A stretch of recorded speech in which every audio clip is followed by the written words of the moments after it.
Donc voilà, j'avais juste envie de faire cette petite vidéo, juste pour montrer qu'il était possible de recharger une voiture électrique Zoé avec juste 4 panneaux solaires, 4 batteries de 150 ampères-heure et un contrôleur de charge et aussi un câble de charge pour recharger une voiture électrique qui permet de régler la puissance. Et là, en l'occurrence, on utilise du 6 ampères, ce qui veut dire qu'elle charge à peu près à 1,2 kW.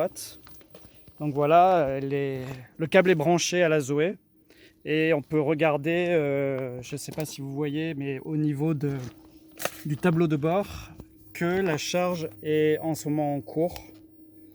Voilà.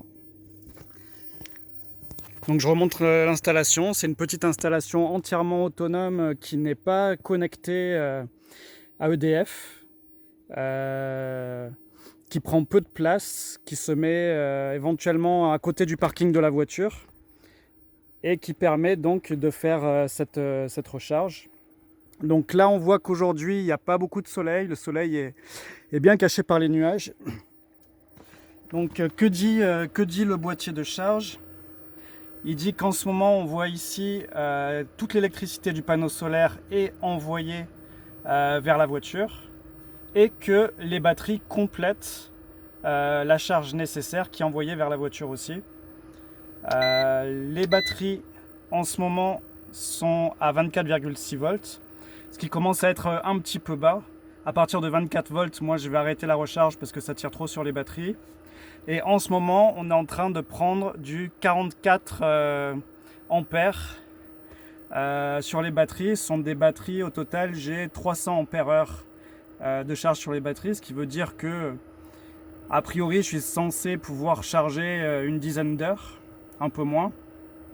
Mais dans la réalité, ce sera quand même beaucoup moins parce qu'il faut éviter de trop tirer sur les batteries.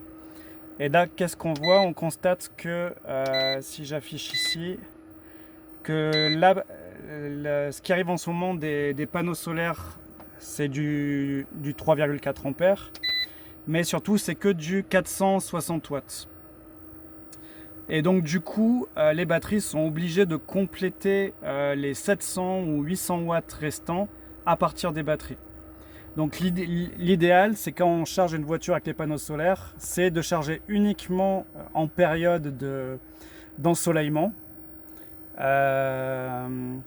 afin d'éviter de trop tirer sur les batteries.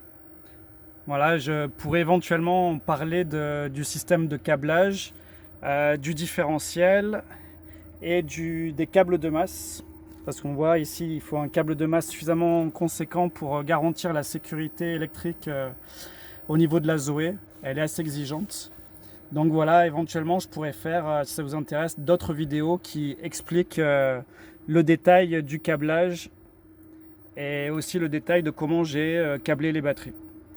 Voilà, c'est tout. Merci, au revoir.